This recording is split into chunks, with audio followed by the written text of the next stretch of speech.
नई चाह बिन किसी साइड इफेक्ट के ये दिलाएगी आराम की आह। इलेक्ट्रोहोम्योपैथी सेहत की नई परिभाषा, इलेक्ट्रोहोम्योपैथी लोगों की सच्ची आशा।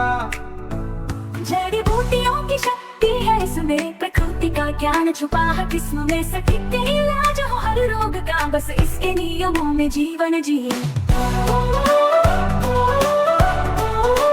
इलेक्ट्रोहोम्योपैथी है इसकी भाषा, इलेक्ट्रोहोम्योपैथी रोगों की सच्ची आशा।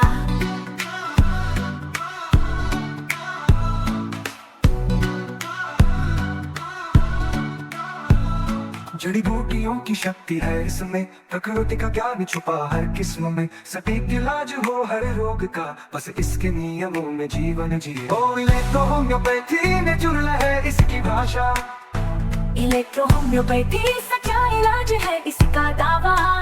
डॉक्टर मनीष पाटीदार ने हमें बताया, इस राह में सच्चाई का साया। रोग मिटेंगे दर्द मिटेंगे, सहज उपाय है हर जगह फैलाया। इलेक्ट्रोहोम्योपैथी सबकी है ये आवाज, इलेक्ट्रोहोम्योपैथी अब मिले हर दिल को सुकून का राज।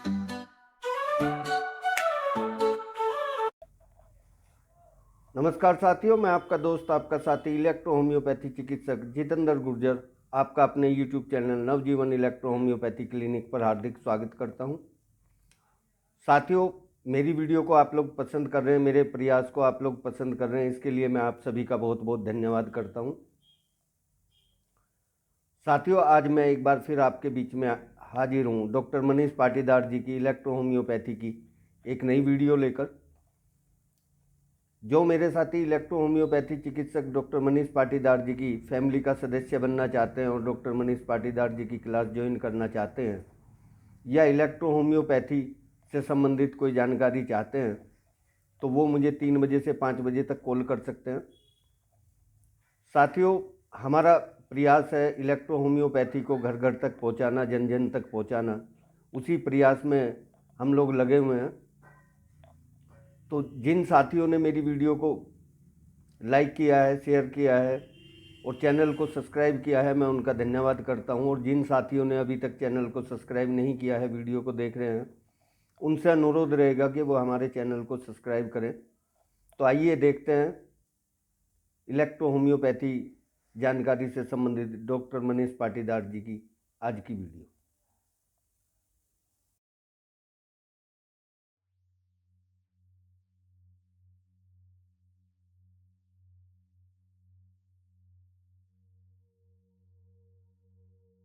मैंने बहुत अच्छा टॉपिक लिया है, सेरिबल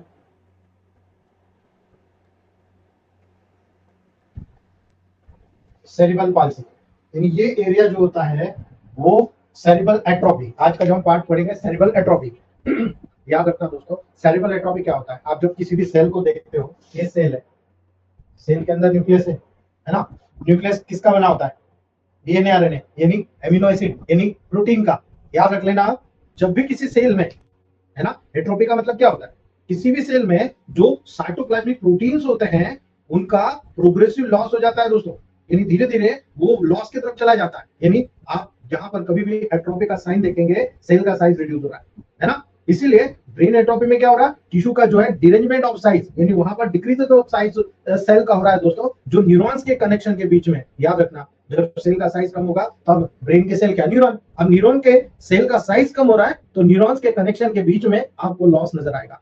अर्थात न्यूरॉन्स के कनेक्शन लॉस के कारण वहां पर आपको ये देखने को मिलेगा। इसलिए आपको याद रखना है, बहुत सारी क्लिनिकल कंडीशंस होती है जिसके कारण सेरिब्रल एट्रोफी वहां पर दिखाई देती है दोस्तों। इसका मतलब ये नहीं है कि ब्रेन में कोई डिसीज हो गया उसके कारण ही सेरिब्रल एट्रोफी डेवलप हो रहा है। नहीं दोस्तों, बहुत सारे कारण है ना। उन कारणों के कारण आपका सेरिब्रल एट्रोफी का डिरेंजमेंट आपको नजर आता है। सिंपल सी बात होती है कि सेल के अंदर जो प्रोटीन्स होता है उनका प्रोग्रेसिव लॉस होता है, उसी के कारण सेल का साइज जो है कम हो जाता है।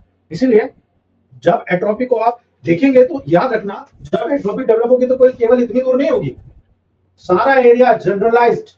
यहां पर हमेशा याद रखना, जनरलाइज्ड एट्रोफी होती है, पूरा एरिया एट्रोफिड हो जाता है। और जब जनरलाइज होती है तो आपको मैंने प्रोटोकॉल बताया है दोस्तों, होल ब्रेन के लेवल पर S3C3। हमेशा याद रख लेना, S3C3 का रोल यहाँ पर बहुत इंपॉर्टेंट हो जाता है दोस्तों। इसीलिए याद रखना, जब जनरलाइज एट्रोफी डेवलप होती है पूरे के पूरे ब्रेन को अफेक्टेड कर देती है दोस्तों, और इसी के कारण ब्रेन श्रंक हो जाता है, सिकुड़ जाता है दोस्तों, है ना, फोकल हो जाता है, एकदम श्रंक होकर फोकल हो जाता है। इसीलिए अफेक्टेड करता है दोस्तों उस एरिया के फंक्शन को जो डिक्रीज होने के कारण कंट्रोल होने वाले फंक्शंस होते हैं वो ऑटोमेटिकली डिक्रीज हो जाते हैं। आपको मालूम है कि ब्रेन के अंदर ब्रॉडबैंड एरियाज पाए जाते हैं, वो ब्रॉडबैंड एरियाज क्या काम करते हैं हम लोग आगे देखेंगे। ये ब्रॉडबैंड एरिया में से कौन सा एरिया सबसे ज्यादा सिकुड़ता है, जनरलाइज एट्रोफी है, या पूरा एरिया जनरलाइज एट्रोफी में जाती है, आप देखेंगे दोस्तों, उसी के कारण उस एरिया का जो फंक्शन होता है वो डिक्रीज हो जाता है। यही कारण है सेरेब्रल हेमिस्फीयर के दोनों स्फीयर, यानी दोनों राइट एंड लेफ्ट दोनों हेमिस्फीयर अफेक्टेड हो जाते हैं, है ना। और अगर ब्रेन के दोनों हेमिस्फीयर यहाँ पर अफेक्टेड होते हैं तो आपको याद रखने की जरूरत है कंटिन्यूस और वॉलेंटरी जो फंक्शंस होते हैं वो इंपेयर्ड हो जाते हैं, है ना। दोनों लोब्स के जो कंटिन्यूस फंक्शन हो रहे हैं, जो वॉलेंटरी फंक्शन हो रहे हैं, दोनों को दोनों इंपेयर्ड हो जाते हैं, इसलिए फंक्शन वहां पर इंपेयर्ड हो जाता है। कुछ डिग्री होती है ऐसी जिसमें सेरेब्रल जो पर्टिकुलर एरिया होता है वो श्रिंकेज ग्रोथ के साथ होता है दोस्तों, ठीक है। यहाँ पर एक्स्ट्राऑर्डिनरी ग्रोथ होती है, लेकिन जो वर्क वाला जो एरिया होता है पूरा का पूरा वहां पर दोस्तों एट्रोफी हो जाता है, यानी जब ब्रेन अपनी एज को कंप्लीट कर लेता है, या तो ये कंडीशन है ना, या तो आपकी एज कंप्लीट हो गई हो, है ना। इसीलिए 25 इयर्स तक ब्रेन अपने मैक्सिमम ग्रोथ को प्राप्त कर लेता है, यानी जब आप डेवलप करते हो, आप जो मेमोरी स्ट्रॉन्ग करते हो, या आपकी ब्रेन की जो ग्रोथ होती है 25 साल तक, 25 साल के बाद आपकी ब्रेन की ग्रोथ नहीं होती दोस्तों। 25 ईयर के कंडीशन तक आप मैक्सिमम जो ग्रोथ होती है, उसके बाद स्लोली स्लोली थोड़ा बहुत ग्रोथ हो सकती है, लेकिन जो एक ब्रेन का साइज, जो ब्रेन का फंक्शन होता है, जो ब्रॉडबैंड एरियाज होते हैं, वो अपने एक फाइनल जो डेवलपमेंट है उसको प्राप्त कर लेते हैं दोस्तों। इसलिए याद रखना, इसके बाद प्रत्येक लाइफ के डेकेड के बाद में रिडक्शन शुरू हो जाता है। जैसे जैसे 5-10 साल आपके जाएंगे, आप देखिए आपका ब्रेन का साइज रिड्यूस होता चला जाएगा, अर्थात 60 साल के बाद जैसे आप 60 ईयर के प्राप्त करते हो 0.5 to 1% ब्रेन वॉल्यूम के लॉस होना शुरू हो जाता है। जैसे आप 75% के लगभग जाते हो, 25 की एज में ब्रेन की तुलना में 15% लॉस हो जाता है ब्रेन का, ठीक है, याद रख लेना इस बात को। तो ये एज फैक्टर के साथ में सेरेब्रल एट्रोफी डेवलप होती है। तो ये जैसे नई मोटरसाइकिल आती है उसको आप खूब दौड़ाते हो, पुरानी मोटरसाइकिल को दौड़ा के बता दो आप दोस्तों, है ना। यही कारण है यहाँ पर लॉस होना शुरू हो जाता है। और जैसे जैसे ब्रेन का लॉस होता है, आपको याद रखना है दोस्तों, ब्रेन के कुछ एरिया में, एरिया जो शॉर्ट टर्म मेमोरी का होता है दोस्तों, वो एरिया ब्रेन मास की तुलना में सबसे ज्यादा लॉस होता है, यानी जो मेमोरी वाला शॉर्ट टर्म वाला एरिया होता है ना, सबसे पहले और सबसे ज्यादा क्वांटिटी में लॉस होता है। इसीलिए ओवरऑल सेरेब्रल एट्रोफी में जो एरिया अफेक्टेड होता है उसी के सिम्टम आपको दिखाई देते हैं, बाकी का वर्क सेम होता है।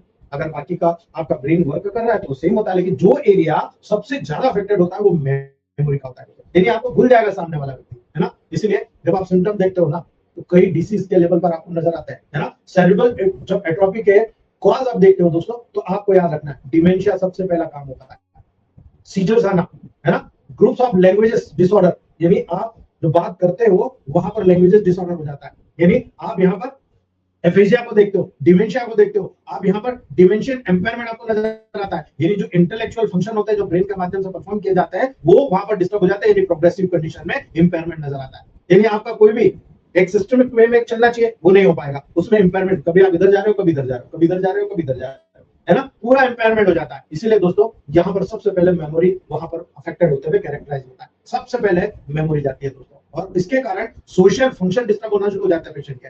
इसीलिए जब वहां पर आप सोशल फंक्शन को देख रहे हैं डिस्टर्ब हो रहा है, आप देखो उसकी स्किल प्रभावित हो जाएगी, उसकी मेमोरी प्रभावित हो जाएगी, उसका जो ओरिएंटेशन होता है सुबह उठ के ये काम करना, ये करना, ये नहीं करना, वो नहीं करना, एबिलिटी टू लर्न प्रभावित हो गई, है ना, ऑब्स्ट्रक्शन उसमें आने लग गए, विजुअल और विसरल जितने भी परसेप्शन होते थे दोस्तों, है ना, जो हायर इंटेलेक्चुअल फंक्शन होते थे, समझना, सुनना, है ना, पढ़ना, पढ़ाना, जो भी चीज सीखने की होती थी, सब के सब वहां पर अफेक्टेड हो जाती है दोस्तों। इसलिए आप पहले उठ के तैयार होते हैं, नहाना धोना करके प्लानिंग करते हैं नॉर्मल अवस्था में कि मुझे आज ये करना है, मुझे वहां जाना, ये करना है ना, ऑर्गेनाइजिंग एंड सीक्वेंसेस की मुझे पहले यहाँ जाना है, पहले ये करना है, फिर ये करना है ना, मुझे पहले नहाना है, फिर पूजा करना है, फिर नाश्ता करना है, फिर बाजार में जाना है, ये सब इंपैक्ट हो जाता है दोस्तों। इसीलिए वहां पर सीजर्स आना शुरू हो जाते हैं।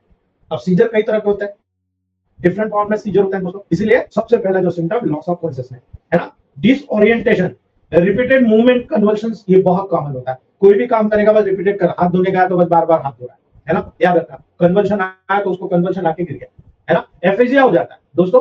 एक ग्रुप ऑफ डिसऑर्डर होता है एफेजिया में, है ना, जो कि स्पीकिंग, आप जो बोल रहे हो, लैंग्वेजेस, जो आप जिस आपकी मातृभाषा निमाड़ी है, हिंदी बोलते हो, अंग्रेजी बोलते हो, संस्कृत बोलते हो, उर्दू बोलते हो, क्या भाषा बोलते हो, है ना, उसी के अकॉर्डिंग लैंग्वेजेस की अंडरस्टैंडिंग में डिफिकल्टी पैदा हो जाती है दोस्तों। यही कारण है यहाँ पर रिसेप्टिव जितने एसोसिएशन होते हैं, जितने भी इंपायरमेंट होते हैं, वो आपको देखने को मिलता है। आप किसी भी चीज में कंप्रेशन को देख लो आप, है ना। इसीलिए याद रखना दोस्तों, जब एक्सेसिव एफेजिया के कारण वर्ड की चॉइस में वहां पर दोस्तों रिफ्लेक्सेस डेवलप हो जाता है, यानी जो एक राइट वर्ड उसको चूज करना चाहिए वो नहीं चूज कर पाता, और एक अजीब सा वर्ड चूज करता है जो न मैंने सुना है ना आपने सुना है ना। इसीलिए ये इनकम्प्लीट सेंटेंसेस आना शुरू हो जाता है, आधे शब्द आधे बोला और आधे गायब कर दिया दोस्तों। ये पूरा का पूरा आपको जो सेंटेंसेस नजर आए, आप समझ जाओ कि ये व्यक्ति जो है सेरेब्रल एट्रोफी के लेवल पर चला गया। यहाँ पर चॉइस ऑफ रिफ्लेक्सेस होता है दोस्तों, उसको चॉइस ऑफ रिफ्लेक्सेस होता है, इसीलिए इनकम्प्लीट सेंटेंसेस आप देखोगे ना, वहां पर आपको बहुत ज्यादा देखने को मिलेगा। इसलिए जो मेन कारण जो ढूंढना चाहिए आपको दोस्तों, वो ढूंढना चाहिए उसके वैस्कुलराइजेशन के लेवल पर। यानी जब आप प्रोटोकॉल तय करोगे, यहाँ पर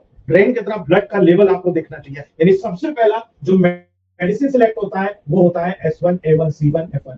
याद रखना, वैस्कुलराइजेशन यानी ब्लड एंड लिम्फ का सर्कुलेशन प्रॉपर वहां पर करिए आप, है ना। इसलिए याद रखना दोस्तों, केमिकल्स वहां पर क्या है, जितने न्यूरोट्रांसमीटर वहां बन रहे हैं नहीं बन रहे, मेटाबॉलिक कोई प्रोसेस गड़बड़ तो नहीं है, कोई ट्रॉमेटिक केस तो नहीं है, कोई इडियोपैथिक कॉजेस वहां पर डेवलप तो नहीं हो रहा, कोई डिसीज तो नहीं है बॉडी में लंबे समय तक। अगर डिसीज है, उसके इन्वॉल्वमेंट के कारण वहां पर आपको ब्रेन में इंपेयरमेंट नजर आ रहा है, उसके फंक्शन का प्रभावित होना आपको डिपेंड कर रहा है। हो सकता है ब्रेन स्ट्रोक हो, है ना, हो सकता है किसी प्रकार इंजुरी हो, आप देखो वहां पर लॉस ऑफ ब्रेन फंक्शन हो रहा है ना। इसके कारण क्या होगा, सडन ब्लड सप्लाई करना होना होता है। याद रखना, यहाँ पर सडन ब्लड सप्लाई नहीं हो रही है, ये बहुत बड़ा रीजन होता है दोस्तों, जिसके कारण ब्रेन के लेवल पर आपको सेंसेशन नहीं जाता, है ना। इसीलिए यहाँ पर S1 A1 C1 F1 L B का रोल बहुत इंपॉर्टेंट हो जाता है D5 के लेवल पर।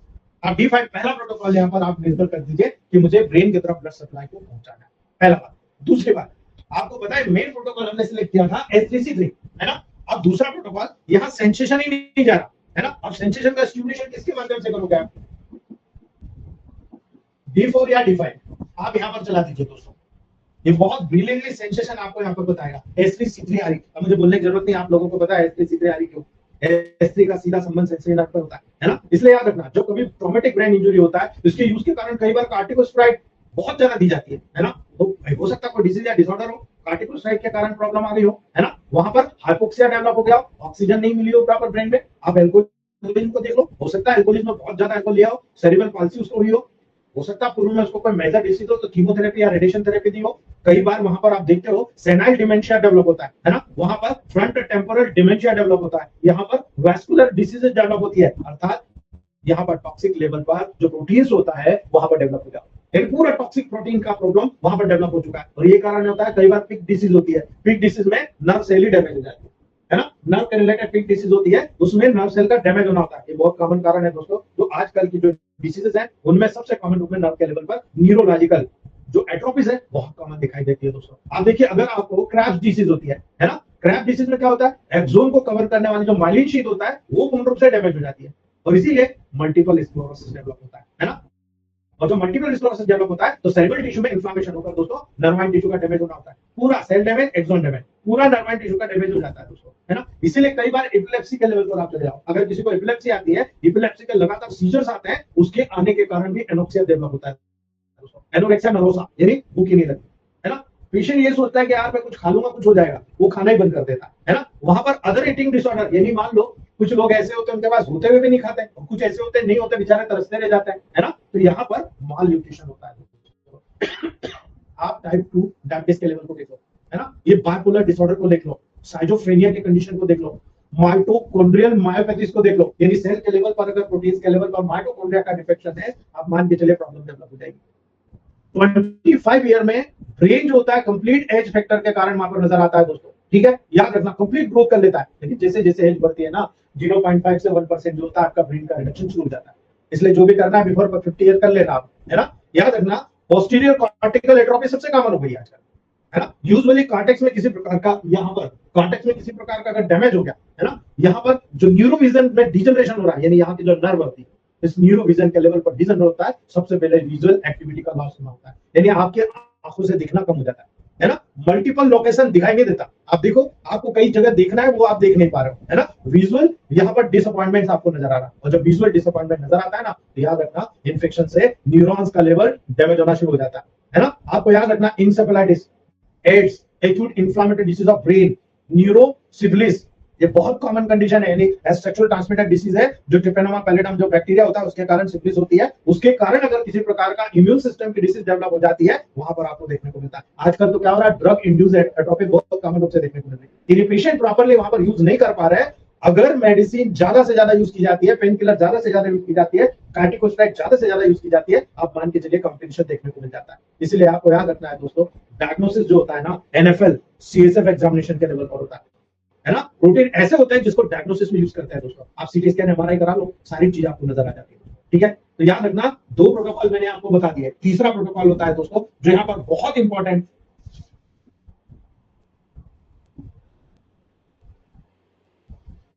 C1W का स्मेल से बहुत फायदा होता है देखा मैंने अपनी डेली टैबलेट प्रैक्टिस में।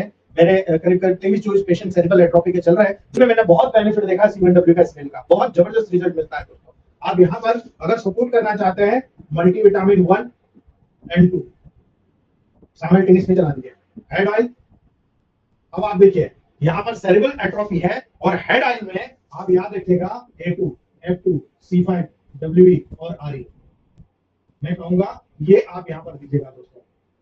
ठीक है, आप 1 ml पर 1 ड्रॉप याद रखना, यानी 100 ml में 100 ड्रॉप डालना है। तो अब यहाँ पर 5 है, यानी 20 ड्रॉप के हिसाब से आप वहां पर डाल लीजिएगा और उसको अप्लाई कराइएगा। बहुत ब्रिलियंट रिजल्ट आपको टेबल प्रैक्टिस में मिलेगा। 100 ml में 20 ड्रॉप ईच डालकर आप अप्लाई कराइएगा, बहुत ब्रिलियंट रिजल्ट मिलने वाला है दोस्तों। याद रखना, जब भी ऐसा केस आएगा आपको जो प्रोटोकॉल है आपको शुरू करना है वेन 1 S1 C1। याद रखना वेन 1 S1 C1 ये ऐसे प्रोटोकॉल है जो यहाँ पर S5 F1 लेटर स्टेज में, पहले वेन 1 S1 C1 में से कोई भी एक प्रोटोकॉल इस वीक, तो अगला प्रोटोकॉल अगले वीक, उसके अगला प्रोटोकॉल अगले वीक। वेन 1 S1 C1 से प्रोटोकॉल शुरू करना, मोर नेगेटिव, आप जितना नेगेटिव जा सकते हो, और जब रिस्पांस आने लग जाए तब इनको हटा के S5 F1 कर दीजिएगा। आप देखिएगा पूरा फंक्शन नॉर्मल हो जाएगा और आपका पेशेंट रिकवर हो जाएगा। मैंने कुछ पेशेंट में लगातार वेन 1 C1 और F1 को चला के देखा दोस्तों, तो वहां पर थोड़ा सा वेरिएशन आ रहा था। और जब मैंने पहले वेन 1 S1 C1 1000 दिया, बहुत अच्छा रिजल्ट आया। उसके बाद मैंने उसको बदल के S5 F1 किया, बहुत अच्छा रिजल्ट आने लगा। धीरे धीरे करके मेरा जो रिजल्ट होता है पॉजिटिव आता चला गया और मेरे जितने भी पेशेंट थे सारे पेशेंट रिकवरी की तरफ चले गए। इसलिए ये जो प्रोटोकॉल होता है, इस सिलेक्ट करने का तरीका आपके फिजियोलॉजी एनाटॉमिकल बिहेवियर के ऊपर डिपेंड करता है कि आपको कितना नॉलेज है फिजियोलॉजी एनाटॉमी का, और वहां पर पेशेंट जो आपके सामने आ रहा है वो पेशेंट कितने सिम्टम्स लेकर आपके सामने आ रहा है, कौन कौन से सिम्टम्स आपको रिलैक्स की तरफ जाते हुए नजर आ रहे हैं, कौन कौन से सिम्टम्स आपको ऐसा नजर आ रहा है कि नहीं रिलैक्स में एग्रावेट हो रहा है, यानी पूरा फंक्शन डिस्टर्ब हो रहा है, तब वहां पर प्रोटोकॉल आपको इस प्रकार से सिलेक्ट करना है। ये था सेरेब्रल एट्रोफी। नेक्स्ट हम लोग बात करते हैं, कल हम देखेंगे दोस्तों सेरेब्रल एटेक्सिया। सेरेब्रल एटेक्सिया क्या होता है उसके बारे में बताओ। चलिए आज हम लोग बात करते हैं, हमने ये एक बैच समझा, हमारा प्रोटोकॉल समझा। आज हम बात करते हैं दोस्तों classification depending upon clinical basis. आप जब टेबल प्रैक्टिस में क्लिनिकल बेसिस पर जाएंगे तो आपको याद रखना है, जब आप क्लिनिकल बेसिस पर ट्रीटमेंट करते हैं तो रिफ्लेक्सेस टोटल 4 टाइप के आपको क्लासिफाई किए जाते हैं। आपका पूरा प्रोटोकॉल इसी के ऊपर डिपेंड करता है। एक होता है सुपरफिशियल रिफ्लेक्सेस, एक होता है डीप रिफ्लेक्सेस, एक होता है विसरल रिफ्लेक्सेस और एक होता है पैथोलॉजिकल रिफ्लेक्सेस। जब आप टेबल प्रैक्टिस में बैठते हैं ना, आपको ये 4 चीज की जानकारी होना चाहिए कि आपकी बॉडी में सुपरफिशियल रिफ्लेक्सेस क्या हो रहा है, आपकी बॉडी में डीप रीजन से क्या रिफ्लेक्सेस आ रहा है, आपके देखने सुनने और सुनने की शक्ति से क्या रिफ्लेक्सेस आ रहा है, और पैथोलॉजिकल रिफ्लेक्सेस क्या है। याद रखना दोस्तों, ये चारों रिफ्लेक्सेस आपके प्रोटोकॉल को निर्धारित करते हैं। जब आप न्यूरोलॉजिकल बात करते हो, हमने एनालिसिस बनाया और एनालिसिस बूस्टर बनाया, समझिएगा मैं क्या कहना चाह रहा हूं। जब आप सुपरफिशियल रिफ्लेक्सेस को देखते हैं, ये वो रिफ्लेक्सेस होते हैं दोस्तों जो बॉडी के सरफेस से रिलेटेड होता है। आपकी पूरी बॉडी में किसी भी सरफेस पे जो नर्व एंडिंग्स होती है वहां से रिफ्लेक्सेस जनरेट हो रहा है दोस्तों। कैसे?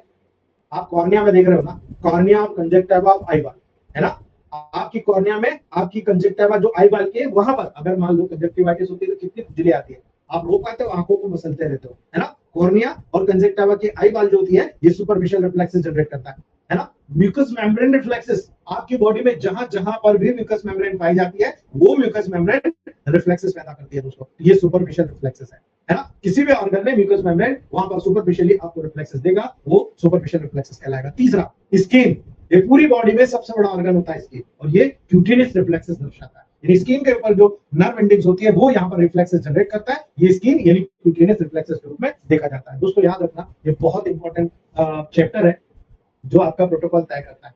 मैं स्किन 1 और स्किन 2 बनाया था, आपको याद होगा। स्किन 1 इसी चैप्टर को पढ़ने के बाद में प्रोटोकॉल को निर्धारित करके मैंने बनाया था कि स्किन 1 वहां कैसे काम करता है, स्किन 2 वहां पर कैसे काम करता है ना। मैं चेंजेस करता रहता हूँ प्रोटोकॉल्स में और मुझे कहीं ना कहीं वहां पर चेंजेस देखने को मिलता है। अब डीप रिफ्लेक्सेस की बात करो, है ना। डीप रिप्लेसेस स्किन के बेनिथ, यानी स्किन के अंदर चले जाओ, यानी डर्मिस पार्ट में चले जाओ, है ना। डीपर स्ट्रक्चर जैसे टेंडन्स, आपके अंदर जो मौजूद टेंडन्स है ना, वहां से एलिसिटेड होता है। और इस रिफ्लेक्सेस को अन्यथा टेंडन रिफ्लेक्सेस के जैसे भी जानते हैं दोस्तों, ये स्पेसिफिकली टेंडन रिफ्लेक्सेस के रूप में आप जानते हैं।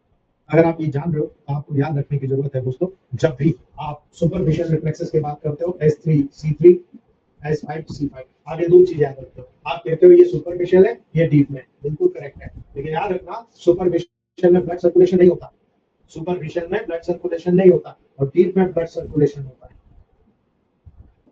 याद रख लेना इस बात को। इसलिए सुपरफिशियल के लेवल पर WB का रोल सबसे बेस्ट है ना, याद रखना। लेकिन यहाँ पर बी की जगह अगर वाई करोगे ना तो बहुत जबरदस्त रिजल्ट मिलेगा, बिकॉज ईचिंग जो होता है सुपरफिशियल लेवल पर बहुत जबरदस्त होता है, और ब्लड सर्कुलेशन जो होता है डीप में बहुत अच्छा होता है। इसीलिए यहाँ पर बी का प्रोटोकॉल, जी का प्रोटोकॉल जब भी सिलेक्ट कीजिएगा, डीप में कोई भी जगह पर आपको यही प्रोटोकॉल सिलेक्ट करना है, सुपरफिशियल आपको S5 C5 सिलेक्ट करना है। इसीलिए एट्रोपी में मैंने आपको जो S3 C3 का प्रोटोकॉल बताया ना, वो इसलिए बताया। याद रखना, ये टेंडन के लेवल से यहाँ पर रिफ्लेक्सेस जो जनरेट होता है वो डीप रिफ्लेक्सेस होता है, इसलिए टेंडन पे आपको मालूम है C3 टेंडिनाइटिस जो होता है, C3 का रोल सबसे बेहतर होता है, इसलिए आपको पता होना चाहिए। जब विजुअल रिसेप्टर होते हैं, अब याद रखो, मैं हेड ऑयल में आपको बार बार कहता था एस्पिरिन डालो, बोलता था ना, क्यों बोलता था मैं? विसरल रिफ्लेक्सेस वो रिफ्लेक्सेस होते हैं जो विसरल ऑर्गन, आपके बॉडी के जितने भी विसरल ऑर्गन होते हैं, आपकी जो प्यूपिल होता है इससे अराइज होता है। यानी विजुअल रिफ्लेक्सेस कहां पर होगा? प्यूपिलरी रिफ्लेक्सेस, आपके जो प्यूपिल छोटा बड़ा होता है, ये प्यूपिलरी रिफ्लेक्सेस होता है। ओक्यूलोकार्डियक रिफ्लेक्सेस, आंखों से सीधे हार्ट के लेवल पर, ओक्यूलोकार्डियक रिफ्लेक्सेस या कैरोटिड साइनस रिफ्लेक्सेस, आपकी जो कैरोटिड आर्टरी जो हार्ट के यहाँ से ब्रांचेस हुई, दो ब्रांचेस हुई, एक राइट में एक लेफ्ट में जा रही है, जो कैरोटिड आर्टरी के रूप में जा रही है, वो कैरोटिड साइनस रिफ्लेक्सेस जो जनरेट होता है, ये विसरल रिफ्लेक्सेस है दोस्तों। तो आपको ये पता चलता है कि हम इन रिफ्लेक्सेस को किस रूप में यहाँ पर देख रहे हैं। इसीलिए अगर आप प्यूपिलरी रिफ्लेक्सेस की बात करते हैं दोस्तों, तो प्यूपिलरी रिफ्लेक्सेस वो रिफ्लेक्सेस होते हैं जिसमें प्यूपिल का साइज अल्टर होता है ना। अब प्यूपिलरी रिफ्लेक्सेस क्या होते हैं? जब लाइट रिफ्लेक्सेस होता है, आपकी आंखों में कम ज्यादा लाइट होता है तो प्यूपिल का साइज जो कम होता है वो एकोमोडेशन रिफ्लेक्सेस, यानी कोई छोटी सी चीज देखना है, आप देखो आंखों को कैसे आप सिकोड़ते हो, एक बड़ी बस नहीं जा रही है, शानदार बस हो गया 80-90 लाख की, आप आंखों को खोल लेते हो, है ना, बड़ा कर लेते हो दोस्तों, ठीक है। यहाँ पर सीलियो स्पाइनल रिफ्लेक्सेस भी होता है, जो सीलियरी मसल्स होती है उनका स्पाइनल कॉर्ड पर रिफ्लेक्सेस जनरेट होता है, तो सीलियो स्पाइनल रिफ्लेक्सेस भी होता है दोस्तों। इसीलिए मैं आपको बार बार कहता हूँ, हेड ऑयल का उपयोग करो, आप प्यूपिलरी रिफ्लेक्सेस जनरेट करा सकते हो, ओक्यूलोकार्डियक रिफ्लेक्सेस जनरेट करा सकते हो, आप कैरोटिड साइनस रिफ्लेक्सेस को टच कर सकते हो, यानी यहाँ से आप स्पाइनल कॉर्ड के रिफ्लेक्सेस को भी जनरेट करा सकते हो। याद रख लेना इस बात को, जो साइनसेस होते हैं यहाँ पर, उस साइनसेस के माध्यम से सर्वाइकल और सर्वाइकल से स्पाइनल कॉर्ड, याद रखना, आप हेड ऑयल और स्पाइनल ऑयल दोनों के माध्यम से पूरी बॉडी को सीएनएस को मेंटेन कर सकते हो। याद रख लेना इस बात को, है ना। इसलिए जब आप लाइट रिफ्लेक्सेस की बात करते हो, कैसे जनरेट हो रहा है? जब आई की रेटिना लाइट की सडन फ्लैश के द्वारा स्टिमुलेटेड होती है, यानी आप अंधेरे में जा रहे हो, अचानक आपको कार का लाइट आपको दिखना बंद हो गया, है ना, प्यूपिल का कॉन्ट्रैक्शन उत्पन्न हो रहा है, इसे हम लाइट रिफ्लेक्सेस कहते हैं, है ना। और ये लाइट रिफ्लेक्सेस टिपिकली दो प्रकार का होता है, एक डायरेक्ट लाइट रिफ्लेक्सेस होता है, एक इनडायरेक्ट लाइट रिफ्लेक्सेस होता है। अब डायरेक्ट कैसे हो रहा है दोस्तों, समझिएगा, लाइट के फ्लैश के द्वारा जब एक आईज पे रेटिना को स्टिमुलेशन होता है, जिसके कारण सेम आई में प्यूपिल का कॉन्ट्रैक्शन होता है, यानी राइट में अगर आपने यहाँ पर लाइट रेज डाला, लेफ्ट में नहीं डाला, तो केवल और केवल लाइट का जो है आईज आपका रिफ्लेक्स क्रिएट करता है। लेकिन जब इनडायरेक्ट या कॉन्सिक्वेंट लाइट रिफ्लेक्सेस होता है, इसमें लाइट के फ्लैश के द्वारा एक आई में रेटिना का स्टिमुलेशन होता है, इसके कारण अन्य आई में भी स्टिमुलेशन, कॉन्स्ट्रिक्शन ऑफ प्यूपिल होता है, अर्थात एक आंख में आपने लाइट डाली लेकिन दूसरे आंख में भी साइमल्टेनियसली कॉन्ट्रैक्शन हो जाएगा, यानी इधर कॉन्ट्रैक्शन उधर भी कॉन्ट्रैक्शन, दोनों लेवल का कॉन्ट्रैक्शन होता है। इसीलिए डायरेक्ट लाइट रिफ्लेक्सेस और इनडायरेक्ट लाइट रिफ्लेक्सेस, ये दो रिफ्लेक्सेस होते हैं जिसके माध्यम से आपको पता लगाना है कि इसकी राइट आई या लेफ्ट आई में किस आई साइड में प्रॉब्लम क्रिएट होगी दोस्तों। इसी को एकोमोडेशन रिफ्लेक्सेस से टर्नओवर किया जाता है। आपको यहाँ डिफरेंशिएट करना पड़ेगा दोस्तों। जब आई, आप देखते हो ना, अचानक आप एक मोटरसाइकिल को देख रहे हो, फिर कार एक अच्छी निकल गई तो आपने एकदम से दूर देख लिया, ये इधर जा रहा है, ये इधर जा रहा है ना। एकोमोडेशन रिफ्लेक्सेस, आप कैसे इसको एडजस्ट कर रहे हो, है ना। जब आई का डिस्टेंट ऑब्जेक्ट पर फिक्स्ड होता है, यदि आप एक दूर से कोई ऑब्जेक्ट जा रहा है उसको देख रहे हो, और यदि दूसरा ऑब्जेक्ट आपकी आंखों के जस्ट पास में, आपके आई के फ्रंट में ब्रॉट हो गया दोस्तों, ठीक है, नियर द आई, तो विजन क्या होगा, उस फार ऑब्जेक्ट से नियर ऑब्जेक्ट पे शिफ्ट हो जाएगा। उस जो दूर कार को देख रहे हो उसके बजाय यहाँ पर आपको देख बहुत ब्रिलियंट गाड़ी नजर आई, आप छोटी गाड़ी आपके फ्रंट में आई, उस बड़े ऑब्जेक्ट को छोड़कर आप ये छोटे ऑब्जेक्ट पर अपनी आई साइड को शिफ्ट कर दोगे। जनरली आपको पता है दोस्तों, ये चीजें लगातार आपकी टेबल प्रैक्टिस में, daily day to day table practice में आपको देखने को मिलती है दोस्तों। यही कारण है कि आपकी बॉडी में कई प्रकार के रिफ्लेक्सेस होते हैं, उसमें से गैग रिफ्लेक्सेस भी होता है दोस्तों। जो छोटे बेबी होते हैं ना, 6 मंथ से छोटे वाले, है ना, उनमें गैग रिफ्लेक्सेस डेवलप होता है, सारा वॉमिटिंग करके बाहर निकाल देता है, वो गैग रिफ्लेक्सेस है दोस्तों, याद रखना, है ना। इस समय आई में बहुत सारे चेंजेस उत्पन्न होते हैं दोस्तों। जब आप एकोमोडेशन करते हो, देखते हो, सबसे पहले प्यूपिल का कॉन्ट्रैक्शन हुआ, है ना, आई वाल का कन्वर्जेंस हुआ, आई वाल वहां पर कन्वर्ज कर रही है दोस्तों, इसीलिए increase in anterior curvature of lens. जो लेंस का जो कर्वेचर होता है वो एकदम से इंक्रीज होना शुरू होता है दोस्तों। याद रखना, ये वो चीजें हैं जो टेबल प्रैक्टिस में एक बार आपको समझ में आ गई तो उसके बाद दुनिया की कोई ताकत आपको पूरे सेंट्रल नर्वस सिस्टम में कमांड करने से नहीं रोक सकती दोस्तों। क्यों? क्योंकि जो सीलियो स्पाइनल रिफ्लेक्सेस होता है नेक के ऊपर, जो आपके गर्दन के ऊपर की जो स्किन होती है उसके स्टिमुलेशन के कारण पीपल का डायलेटेशन हो जाता है। यानी आप यहाँ पर अगर कोई चीज अप्लाई करते हो इसके कारण पीपल का डायलेटेशन हो जाता है दोस्तों। याद रख लेना, इसको सीलियो स्पाइनल रिफ्लेक्सेस कहते हैं। ये यहाँ से सीलियो स्पाइनल रिफ्लेक्सेस के रूप में जनरेट होते हुए नजर आता है। याद रखिए, बहुत सारी चीजें होती है यहाँ पर, बहुत सारे ऐसे प्रोसेसेस होते हैं जिसके माध्यम से आप अलग अलग प्रकार के रिफ्लेक्सेस को जानते हो। कॉर्नियल रिफ्लेक्सेस होता है, कंजक्टिवल रिफ्लेक्सेस होता है, नेजल रिफ्लेक्सेस होता है, फेरेंजियल रिफ्लेक्सेस होता है जिसको हम गैग रिफ्लेक्सेस कहते हैं, है ना। याद रखना दोस्तों, कॉर्नियल रिफ्लेक्सेस में आपकी 7 क्रेनियल नर्व इन्वॉल्व होती है ना। ये अलग अलग मैटर है जिसको समझना बहुत जरूरी है, इसके बगैर हमारा सेंट्रल नर्वस सिस्टम बहुत अधूरा होता है दोस्तों। बहुत सारा यहाँ पर फ्रेमवर्क होता है, उस फ्रेमवर्क को आपको मेंटेन करना पड़ेगा, उस चीज को आपको सीखना पड़ेगा, समझना पड़ेगा। तो याद रखना, मैं छोटा सा आपको चैप्टर बता रहा हूँ जिससे आपको बहुत कुछ समझने का मौका मिलेगा। जब आप कॉर्नियल रिफ्लेक्स को देखोगे कहां पर पाया जा रहा है ना, अगर आप एक काटन का छोटा सा टुकड़ा ले लो और आपकी आंखों के अंदर आप कॉर्निया को टच करो, क्या होगा? क्या होगा? Closing of eyelids. आपके आंखों की जो आईलिड्स होती है बंद हो जाएगी, आप ब्लिंकिंग करने लग जाओगे, है ना। क्यों हो रहा है? एफरेंट नर्व के माध्यम से हो रहा है। जो ophthalmic branch of 5th cranial nerve, जो 5वीं क्रेनियल नर्व हो रही है, उसकी ब्रांच के माध्यम से एफरेंट सेंसेशन ब्रेन की तरफ चला गया। अब ब्रेन की तरफ गया तो सेंटर पॉइंट क्या है? Pons, trigeminal nucleus. जो पोन्स वाला पार्ट होता है यहाँ पर, ये पोन्स और आपका ट्राइजेमिनल न्यूक्लियस में ये मैसेज गया। अब वहां से ब्रेन से जो निकली वो निकली 7th क्रेनियल नर्व। उस 7th क्रेनियल नर्व को इफरेंट नर्व कहते हैं और उसके माध्यम से सारे फंक्शन यहाँ पर बैलेंस्ड हो गए। ये ट्रैक आपको पता होना चाहिए। दूसरी बात, अगर आप कंजक्टिवल रिफ्लेक्सेस देख रहे हो दोस्तों, तो जब आप कंजक्टिवा को एक काटन के टुकड़े के माध्यम से वहां पर टचिंग कर रहे हो, क्लोजिंग ऑफ आईलिड्स, ब्लिंकिंग हो रहा है ना। Ophthalmic branch of 5th cranial nerve के माध्यम से एफरेंट चैनल हो रहा है, सेंटर वही पोन्स ट्राइजेमिनल न्यूक्लियस है, डिफरेंट नर्व वही 7th क्रेनियल नर्व है। अगर आपको पता है यू कैन क्योर इट। आप केवल उस नर्व के जहां से वो स्टिमुलेशन कर दो, आप स्टिमुलेट कर सकते हो। अगर वो बहुत ज्यादा स्टिमुलेट है वहां पर रिलैक्स कर दो, वहां पर आप रिलैक्स कर सकते हो। ये दोनों चीज यहाँ पर मिलती है, ठीक है। तीसरी बात, यदि आप साइनोसाइटिस को ठीक करना चाहते हो, माइग्रेन को ठीक करना चाहते हो, आप किसी भी पॉइंट नंबर 3 के लेवल पर ठीक करना चाहते हो, तो आपको नेजल रिफ्लेक्सेस को जानना पड़ेगा। ठीक है ना। अब ऐसा कौन सा डॉक्टर है हमारे ग्रुप में जो स्नीजिंग का ट्रीटमेंट नहीं करता, छींकने का ट्रीटमेंट नहीं करता? आप सब करते हो।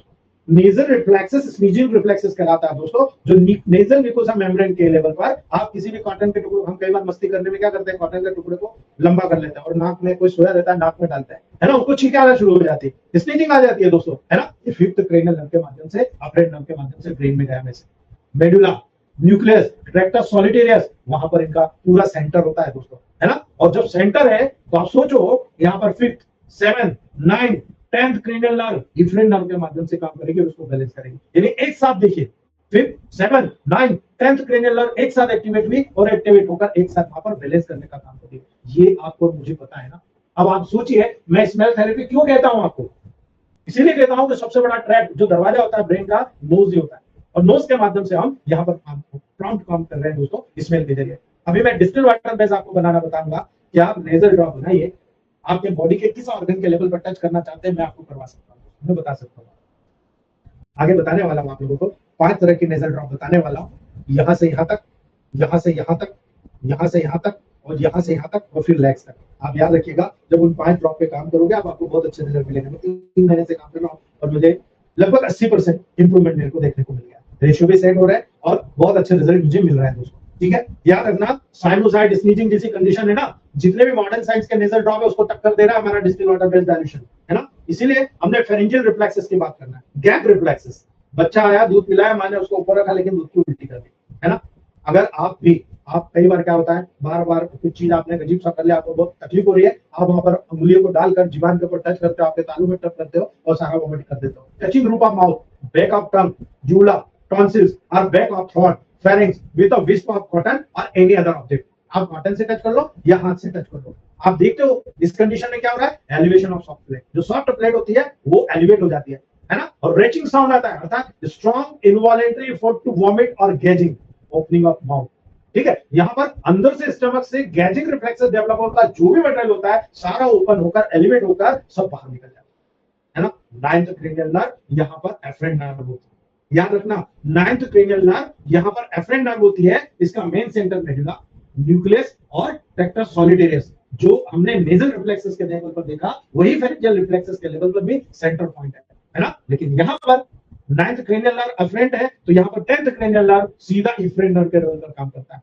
और 6 महीने से छोटे बच्चों में गैग रिफ्लेक्सेस आपको देखने को मिलेगा। दूध पिया, एक्स्ट्रा ऑर्डिनरी कर्डल्ड मिल्क हो गया, देखो स्टमक बाहर निकाल देता है ना। ये कारण है आपके बहुत इंपॉर्टेंट सुपरफिशियल रिफ्लेक्सेस जो आई और म्यूकस मेम्ब्रेन से जनरेट हो रहे हैं, ये मैंने आपको बताया। अब इसी प्रकार से कई सुपरफिशियल रिफ्लेक्सेस होते हैं आपकी स्किन क्यूटिनस नर्व के लेवल पर, रिफ्लेक्सेस के लेवल पर जनरेट होता है।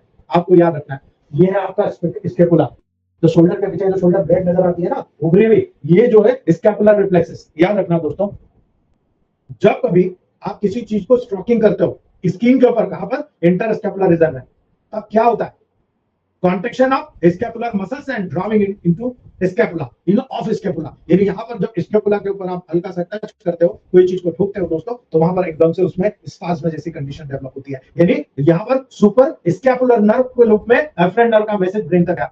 जो आपकी, आप अगर बैक साइड में देखोगे, सर्वाइकल 5वीं वर्टिब्रा से थोरेसिक 1 वर्टिब्रा के बीच में जो सेंट्रल स्पाइनल पूरा सेगमेंट होता है, वहां पर इसका मैसेज आपको सेंटर पॉइंट वहां नजर आता है। इसलिए याद रखना, यदि फ्रोजन शोल्डर होता है, आप स्कैपुलर मसल्स के वहां पर अटैक नजर आता है कि स्टीफनेस आ रही है, आप जो यहाँ पर C5 और L1 के बीच में अप्लाई कराते हो, है ना, सुपर स्कैपुलर नर्व जो होती है इफरेंट नर्व के रूप में यहाँ पर इन्वॉल्व होती है। आप केवल यहाँ पर टच करती है, ब्रेन के लेवल पर चले जाओगे, आपको लग रहा बहुत स्टीफनेस है, वाई आउट कर दीजिए, आप वाई अलाउट कर दिए, रिलीफ हो जाएगा। अगर लग रहा है यार काम ही नहीं कर रहा है, आरई अप्लाई कर दीजिए, देखिए एकदम से स्टिमुलेट हो जाएगा। इसलिए ये पॉइंट्स के रिफ्लेक्सेस आपको पता होना चाहिए, और ये रिफ्लेक्सेस अगर आपको पता है, मेरा नहीं मानना है दोस्तों कि हम कुछ चूक सकते हैं, लगभग मेरा ये मानना है कि मेरे कुछ दोस्त हैं, कुछ कलीग्स हैं, जो जैसे doctor BL Birla sir, doctor Dashondi sir, और भी 2-3 मेरे डॉक्टर गिरीश पाटीदार हैं, एक डॉक्टर मनोज पाटीदार है, एक कमल पाटीदार है, हम एक मतलब पाटीदार समाज से बिलोंग करते हैं हम लोग। तो हम लोग कहीं भी कैंप में या समाज के कोई कार्यक्रम में मिलते हैं तो वो भी यही कहते हैं कि सर आप तो कंप्रेशन करो इनको।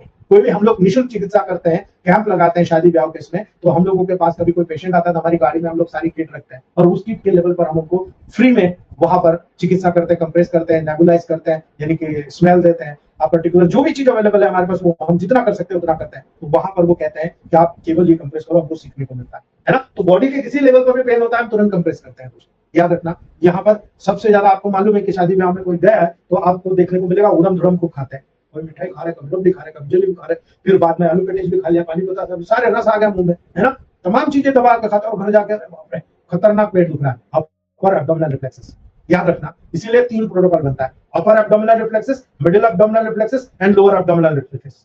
याद रखना, जब अपर एब्डोमिनल रिफ्लेक्सेस आता है, stroking the abdominal wall below the costal margin, यानी सुप्रा अम्बिलिकल लेवल, आपके अम्बिलिकल के लेवल के ऊपर अगर आप यहाँ पर 5, 6, 7, आपको बोलने की जरूरत नहीं है, 5, 6, 7, ठीक है। याद रखना दोस्तों, इसको हम बोलते हैं इप्सिलेटरल कॉन्ट्रैक्शन, है ना, ipsilateral contraction of abdominal muscles and specially याद रखिएगा दोस्तों, आपकी जो थोरेसिक 7, थोरेसिक 8 जो स्पाइनल नर्व होती है दोस्तों, उसका सीधा लिंक होता है एफरेंट नर्व, सेंटर पॉइंट इसी T7 और T8 पर होता है ना। और यही से आपको दोनों एक साथ, यानी ये पॉइंट है, ऐसे आपका मोटर नर्व जा रहा है, ऐसे आपका सेंसरी नर्व जा रहा है, दोनों एक ही जगह से आता है, इसलिए सेंटर पॉइंट T7 और T8, थोरेसिक 7, थोरेसिक 8 वर्टिब्रा। कभी मत भूलना, अपर एब्डोमेन के लेवल पर अम्बिलिकल कॉर्ड से ऊपर की तरफ, जहां पर ये जो आपका थोरेसिक कैविटी और एब्डोमिनल कैविटी का डिफरेंशिएशन होता है, इस पर्टिकुलर जगह पर याद रखना, अगर अपर एब्डोमिनल लेवल पर कोई भी रिफ्लेक्सेस जनरेट हो रहा है, प्रोटोकॉल आपको याद रखना है A2, S5, C5, F2, WR2, WE, Y, ठीक है, सिंपल W तक है। अगर आपको रिलैक्स करना Y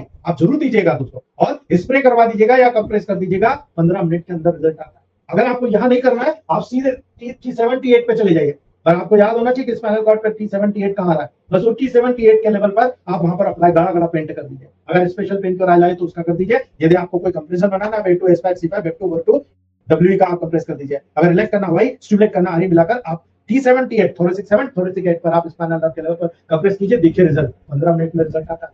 ओनली 15 मिनट वेट करने की जरूरत होती है, 15 मिनट और रिजल्ट आपके सामने आ जाता है। ठीक है, आगे आ जाओ।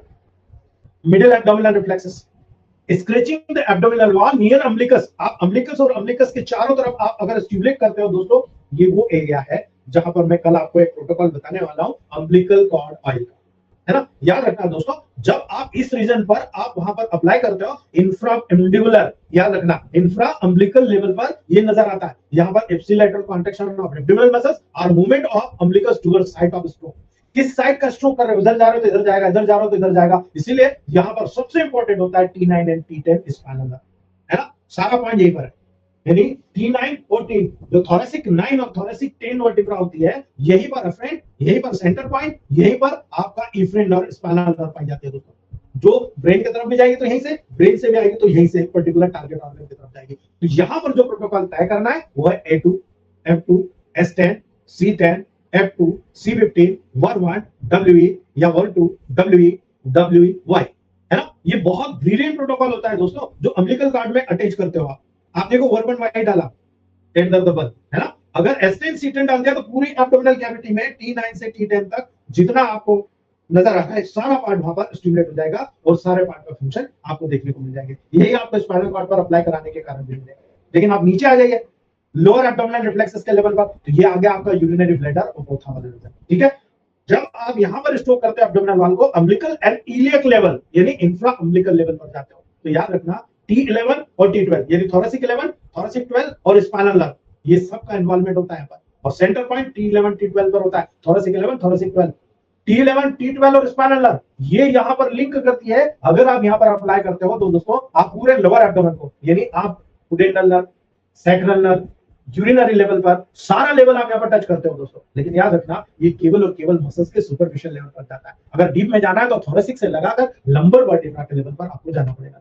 इसलिए याद रखना ये पॉइंट केवल एब्डोमिनल के लेवल पर, यहाँ पर आपको A2, S5, C5 या S2, C2, F2, WR2, WE का रिजल्ट बहुत फास्ट मिलेगा दोस्तों। यहाँ पर क्योंकि यूरिनरी होलो मस्कुलर आ रहा है, यूट्रस नजर आ रहा है, पेल्विक कैविटी नजर आ रही है ना, रेक्टम नजर आ रहा है, ये पूरा एरिया होलो मस्कुलर ऑर्गन का होता है। तो यहाँ पर इसका रिजल्ट बहुत ही जबरदस्त आपको देखने को मिलेगा। L2, C2, S2, G, WE, F2 इनका जो प्रोटोकॉल यहाँ पर आप कंप्रेस बनाकर अप्लाई करेंगे ना, बहुत ब्रिलियंट रिजल्ट आता है। कल आपको बताऊंगा केवल सिंगल इन तीनों अपर, मिडिल और लोअर तीनों लेवल पर आप एक ही प्रोटोकॉल के अम्बिलिकल कार्ड में डालिए, आपको तीनों लेवल कवर होता है ना। यहाँ पर याद रखना क्रेमेस्ट्रिक रिफ्लेक्सेस भी होता है।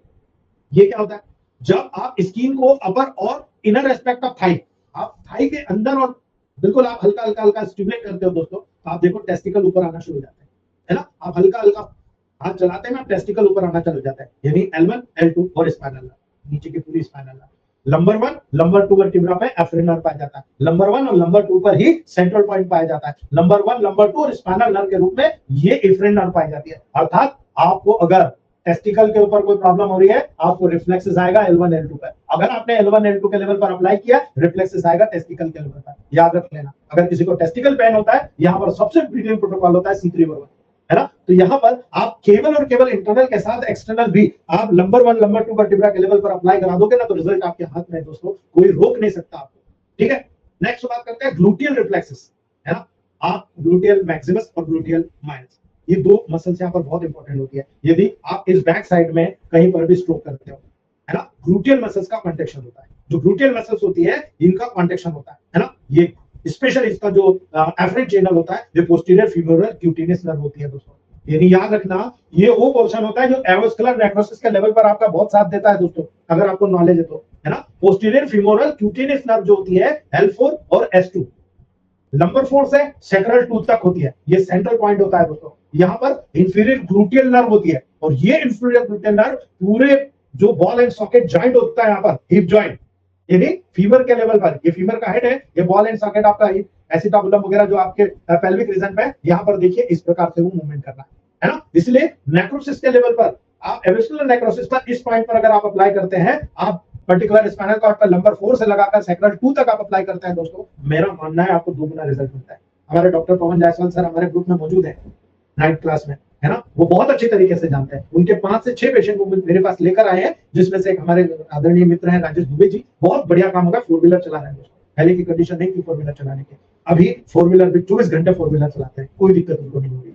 याद रखना ये कंप्रेस का लेवल हमने तय किया था, इसलिए आ रहा है ना। अब यहाँ पर अप्लाई कराना है S5, C5, A2, F2, WE, RE, ये प्रोटोकॉल जब बहुत ज्यादा स्टिमुलेशन कराना है, और अगर ब्लड सर्कुलेशन भेजना है तो इंटरनल में मेडिसिन देना पड़ेगा, इंटरनल में बी के साथ देना है ना, याद रखना। एक्सटर्नल में आर के साथ स्टिमुलेशन करना है, क्योंकि यहाँ पर बहुत ज्यादा सर्कुलेशन नहीं है, हाइपोक्सिया हुआ था, हाइपोक्सिया के कारण ऑक्सीजन नहीं मिला, डिजनरेशन हो गया, डिस्ट्रक्शन हो गया, नेक्रोसिस हो गया। हमें रीजनरेशन कराना है तो आपको सर्कुलेशन बढ़ाना पड़ेगा, स्टिमुलेशन करना पड़ेगा। और लास्ट होता है प्लांटर रिफ्लेक्सेस, है ना। जब आप सोल के नीचे तलवे में देखते हो, वहां पर स्ट्रोक करते हो, planter flexion and abduction of twos, आप देखो वहां पर आगे पीछे आपका टूज होना शुरू हो जाता है। ये वो साइन होता है, पॉइंट नंबर 14, साइटिक नर्व, है ना। L5 से S1 के बीच में यहां से जो सेंसेशन होता है आपके नीचे से ऊपर की साइड जो आता है वो S14 नंबर पॉइंट के लेवल पर साइटिक नर्व इसका मेन एफरेंट चैनल होता है, L5 और S1 के लेवल पर। और जो मेन आपका स्पाइनल कॉर्ड पर होता है साइटिक नर्व, यानी पॉइंट नंबर 14, आप पूरा अप्लाई करा दीजिए, आप देखिए साइटिका का लेवल ठीक होता है या नहीं होता है। मेरा मानना है, आप मुझसे ज्यादा जो अभी फिलहाल में छाए हुए हैं डॉक्टर मुकेश बाबू गुप्ता सर, आप उनसे भी पूछ सकते हो। साइटिका के पेन 1 या 2 कंप्रेस के बाद 70 से 80% ठीक करने का दावा करते हैं और रिजल्ट भी फास्ट मिल रहा है। मैंने भी किया है, लेकिन अगर कोई दूसरा कहता है तो वो बहुत ऑथेंटिक होता है, मैं कहूंगा तो ऑथेंटिसिटी नहीं होगी, याद रखना इस बात को। नेक्स्ट होता है बल्बो कैवर्नोसिस रिफ्लेक्सेस। अगर आप पेनिस है, पेनिस का जो ग्लांस पेनिस वाला पार्ट होता है, उस ग्लांस पेनिस के नीचे के साइड में अगर आप वहां पर हल्का सा डॉर्सम पे स्ट्रोक देते हो, क्या होगा? जो बल्बो कैवर्नोसिस होता है, यानी पेनिस जो होता है सिकुड़ा हुआ रहता है, एकदम स्ट्रांग हो जाता है, कॉन्ट्रैक्शन ऑफ बल्बो कैवर्नोसिस हो जाता है। ये किसके द्वारा हो रहा है? पेरिनियल नर्व के द्वारा हो रहा है ना। और पेरिनियल नर्व का सीधा संबंध कहां पर है? मैं कहता हूं S3 आरिको या C3 आरिको, आप S3 और S4, जो सेक्रल 3 और सेक्रल 4 नर्व होती है ना, ये पेरिनियल नर्व का सेंटर पॉइंट है दोस्तों, है ना। इस अफरेंट और इफरेंट दोनों ये पेरिनियल नर्व करती है, और इस जगह पर यानी S3 और S4 पर केवल और केवल S3 C3 आरी या केवल C3 आरी का अप्लाई करके आप देख लेना और मुझे बताना कि कैसा रिजल्ट है ना। मैं खासतौर से C3 आरी को प्रमोट करता हूं दोस्तों, यहाँ पर C3 आरी को लगा दीजिएगा, आप देखिएगा कितना सॉलिड रिजल्ट मिलता है ना। S3 और S4 पर जो लोग एंजियोस्पर्मिया में होता है, जिन लोगों ने बहुत ज्यादा मैस्टरबेशन किया है, जिनको प्रीमेच्योर इजैकुलेशन या इरेक्टाइल डिसफंक्शन होता है, आपको मैं चैलेंज दे रहा हूं, S3 और S4 वर्टिब्रा को पहचान लीजिए। उस S3 और S4 वर्टिब्रा पर C3 और आरी का गाढ़ा गाढ़ा पेन सुबह दोपहर शाम 3 टाइम करिए, और कोई इंटरनल मेडिसिन मत दीजिए। अगर सीखना है एक पेशेंट पकड़ कर सीख लीजिए, उसके बाद आप जब कहोगे कि ला भाई 1500 दे, तो वो 1800 दे के जाएगा आपको, है ना। याद रख लेना मेरी बात को। और यही काम आपको उस कंडीशन में मिलेगा जब 10 बार रिफ्लेक्सेस होगा, एनल रिफ्लेक्सेस। याद रखना दोस्तों, जो एनल रिफ्लेक्सेस होता है ये भी पेरिनियल रीजन में, यानी एनस आपका टेस्टिकल रीजन और एनस के बीच में जो एरिया होता है जिसको पेरिनियल रीजन कहते हैं, यहाँ पर एनल इंस्पेक्टर का कॉन्ट्रैक्शन होता है दोस्तों, है ना। यहाँ पर जो इंफीरियर रेक्टल मसल्स होती है ना, वहां पर इंफीरियर रेक्टल नर्व होती है, ये एफरेंट चैनल बनाता है ब्रेन की तरफ, और इसका भी S3 और S4 में ही रीजन होता है दोस्तों, है ना। और ये इफरेंट नर्व में यही होती है, इंफीरियर रेक्टल नर्व। और यहाँ पर अगर आप लगाते हो तो कई बार ऐसा होता है कि मोशन नहीं आ रहा, है ना। आप वहां पर स्टिमुलेट करिए, मसल्स में ताकत ही नहीं है, आपको पता ही नहीं चल रहा है, 10 तो हो गए, आरी लगा दीजिए। अगर आपको ऐसा लग रहा है कि यार 10 ही नहीं हो रहे हैं, वाई लगा दीजिए, 10 हो जाए, है ना। इसलिए आप क्या करते हो, S2 C10 class 1 to Y ये देते हो ना, आप देखो कितना सॉलिड रिजल्ट आपको टेबल पैकेज मिलता है। बस आपको यहाँ पर जनरेट करते आना चाहिए कि सुपरफिशियल रिफ्लेक्सेस जनरेट हो रहा है। ये वो पॉइंट्स है जिसको सीखने के लिए मुझे कम से कम 10 साल लगे दोस्तों। 10 साल में मैंने ये पॉइंट सीखे, और अब मैं कहता हूँ कॉन्फिडेंट हूँ, मैं अपने लेवल पर कॉन्फिडेंट हूँ, है ना। अब आप लोगों की बारी है दोस्तों, आप इसको थोड़ा सा समझ लीजिए और प्रैक्टिस में अपनाइए, आपको 2 गुना पैसा मिलेगा दोस्तों। मैं ज्यादा बड़ी बात नहीं कहता हूँ, कार लेने का ख्वाब है ना, 1 साल में पूरे कर सकते हो, केवल एक्सटर्नल अप्लाई सीख के, है ना, केवल एक्सटर्नल अप्लाई से, ठीक है। अब नेक्स्ट बात करते हैं दोस्तों, यहाँ पर ओक्यूलोमोटर रिफ्लेक्सेस होता है। ओक्यूलोमोटर रिफ्लेक्सेस वो रिफ्लेक्सेस होते हैं दोस्तों जो ओक्यूलोकार्डिक रिफ्लेक्सेस के रूप में जाने जाते हैं, जिसमें हार्ट रेट अचानक डिक्रीज हो जाती है, ठीक है। अब एकदम से ऐसा हो रहा है, ऐसा क्यों हो रहा है? आपको याद रखना है दोस्तों, जब भी हार्ट रेट डिक्रीज होती है, यानी आपकी आंखों ने कुछ ऐसा देख लिया, आप डर गए, एकदम भयावह एक्सीडेंट हो गया, है ना। आई वाल के ऊपर एकदम प्रेशर जनरेट हुआ, आई वाल के ऊपर जो प्रेशर जनरेट हुआ उसके कारण ओक्यूलोकार्डिक रिफ्लेक्सेस हुआ, एकदम हार्ट की धड़कन स्लो। आप देखो एकदम शॉक लगता है ना आपको, एकदम आप बेहोश होकर गिर जाते हो, हुआ क्या? आपके हार्ट रेट रिड्यूस हो, किस कारण से? आई वाल के ऊपर प्रेशर पड़ने के कारण। बहुत कम लोगों को समझ में आता है, लेकिन आप में से कोई भी भाई बहन ऐसा नहीं होगा जिसको नहीं समझ में आएगा, 100% समझ में आ जाएगा, है ना। याद रखना। दूसरी बात, जब कैरोटिड साइनस रिफ्लेक्सेस यहाँ पर नजर आता है, तो carotid sinus reflexes heart rate और ब्लड प्रेशर में डिक्रीज को कहते हैं दोस्तों। जब आपका ब्लड प्रेशर डिक्रीज हो गया, हार्ट रेट डिक्रीज हो गया, हायर कॉलर के कारण, यानी यहाँ पर अगर आप मान लो मैं यहाँ पर ये बटन लगा लूं, है ना, और लगातार इस बटन को लगाकर टाई को अच्छे कस के मैं लगातार कई घंटों तक काम करता रहूंगा, है ना, तो क्या होगा? यहाँ पर इस कैरोटिड साइनस का रिफ्लेक्सेस डेवलप हो जाएगा दोस्तों। क्यों होगा? नेक में कैरोटिड साइनस के ऊपर प्रेशर के द्वारा कार्य हो रहा है, यहाँ पर प्रेशर हो रहा है, ब्रेन की तरफ जो ब्लड सर्कुलेशन जाना था अचानक कम हो गया, सडन शॉक गया ब्रेन को, और ऑक्सीजन कैरिंग कैपेसिटी कम गई, तुरंत शॉक लगा, कैरोटिड साइनस रिफ्लेक्सेस डेवलप। अब बेहोशी की कंडीशन में चले, ये बहुत इंपॉर्टेंट चैनल है। आप क्या करते हो, ऐसी कंडीशन में सारे कपड़े यहां से आप खोल देते हो, लोगों को दूर कर देते हो, भाई थोड़ा सा हवा दो, हवा दे रहे होते हो, हार्ट को पंपिंग कर रहे होते हो, है ना, याद रखना ऑक्सीजन कैरिंग कैपेसिटी बढ़ा रहे होते हो। ये कैरोटिड साइनस रिफ्लेक्सेस आजकल जितने भी बड़े बड़े लोग जो टाई पहन के पूरे बटन वटन लगा के घूमते हैं, उन लोगों में बहुत कॉमन होता है, बड़ी बड़ी सिटियों में बहुत कॉमनली कैरोटिड साइनस रिफ्लेक्सेस आपको देखने को मिलते हैं दोस्तों।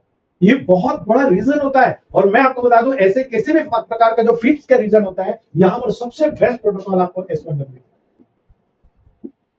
D4 या D5। कोई अनकॉन्शियस हो रहा है, कोई बेहोश हो रहा है, कोई फिट्स हो रहा है, किसी को कोई प्रॉब्लम, अगर किसी प्रकार की इस प्रकार की कंडीशन डेवलप होती है जिसमें उसको कैरोटिड साइनस रिफ्लेक्स हो गया, तुरंत S1W देना।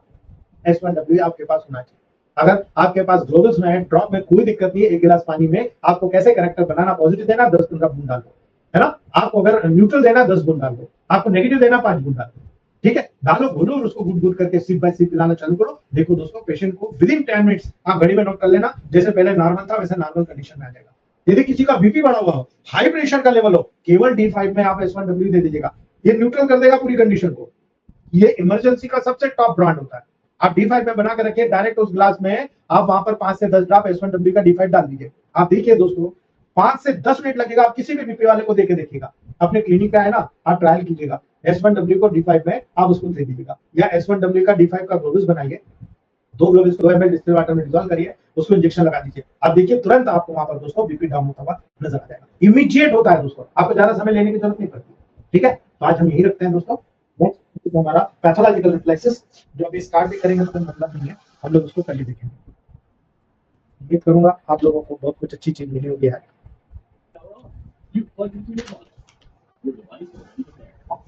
जी ज्योति डेंगरे मैम, बहुत दिन बाद आपको देख रहा हूँ। Jyoti ma'am, doctor Jyoti Dengre ma'am, Jyoti ma'am, Jyoti madam,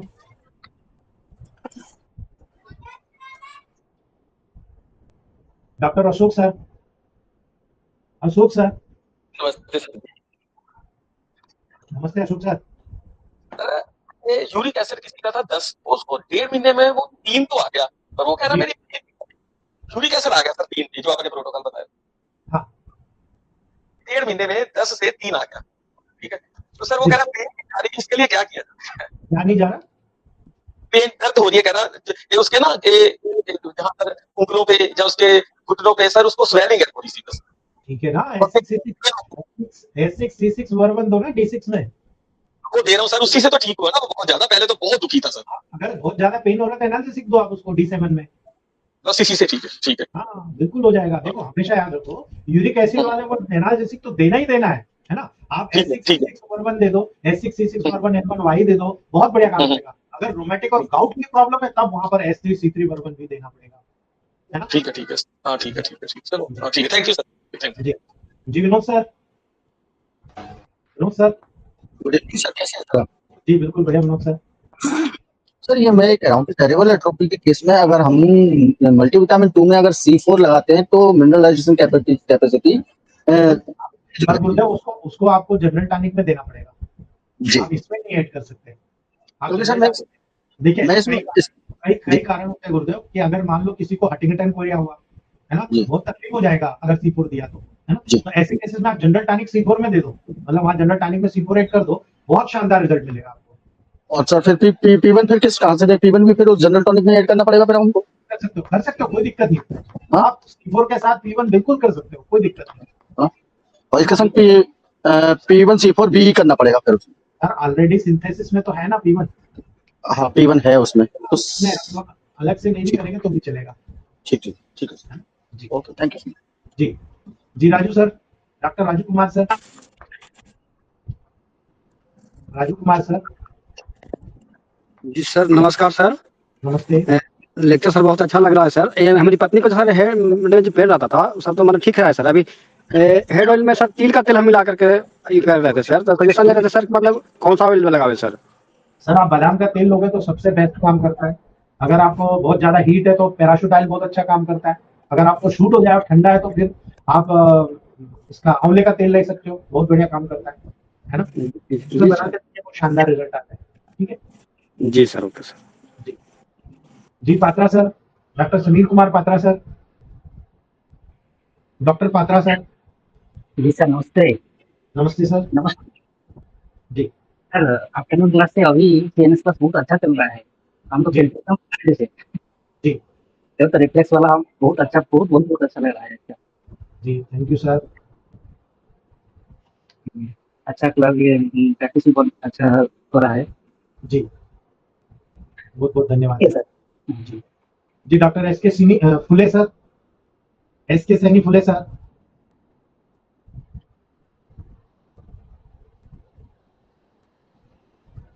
doctor Saddam sir, Saddam sir. नमस्ते सर जी। नमस्ते सद्दाम सर। सर हम आपने जो बताया था पेनिस ऑयल के लिए, तो कौन सा ऑयल में बनाना चाहिए हमें एक्सटर्नल लगाने के लिए? कहाँ पर? पेनिस के लिए जो आपने एक प्रोटोकॉल बताया था पेनिस। तिल्ली का तेल sir, okay sir, thank you. तिल्ली का तेल लो आप, पैराशूट ऑयल लो, मिक्स कर लो दोनों को, ना गर्म पड़ेगा ना ठंडा पड़ेगा। ठीक है ओके जी। जी Mulla sir, doctor Abdul Rauf Mulla sir.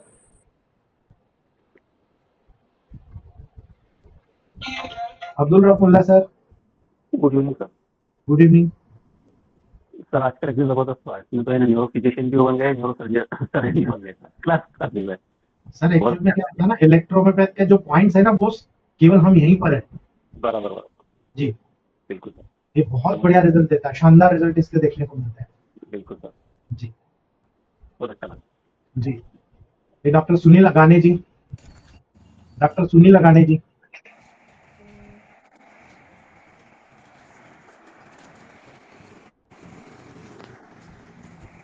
चलो दोस्तों।